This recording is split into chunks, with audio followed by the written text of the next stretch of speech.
Welcome to our channel, Love and Faith.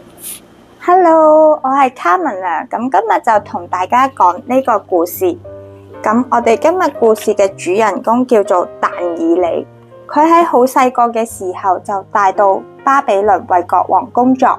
喺皇宮入邊，佢哋可以享用全國最好嘅食物，但係但以理知道上帝唔中意佢食某啲食物，所以佢都淨係食蔬果。但佢嘅身體比其他嘅大臣仲要健康得多。咁國王留意到但以理佢比其他嘅大臣更加有智慧同埋更加優秀，所以就賦予咗佢一個特殊嘅權力，咁就係高過王國入邊其他嘅大臣。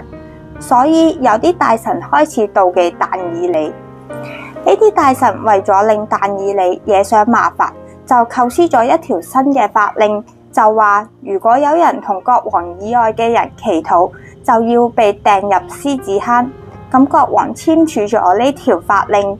但以理雖然知道呢條法令，但佢都繼續同上帝祈禱，每日佢都喺屋企同上帝祈禱3次。大臣去到但以理屋企，發現佢同上帝祈禱，就將呢件事同國王講。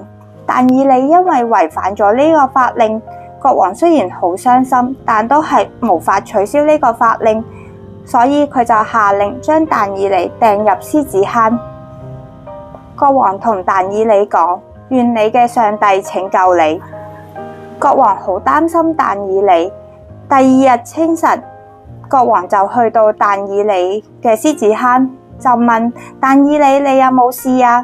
但以理同國王講：上帝派咗天使封住咗獅子嘅口，所以我冇事啊。咁國王好開心，就叫守衛將但以理喺獅子坑入邊拉出嚟。因為呢件事，國王就下令講：我王國入邊每個人都需要敬拜但以理嘅上帝，因為佢將但以理喺獅子口入邊救咗出嚟。咁今日嘅故事講完啦，拜拜。Like and subscribe.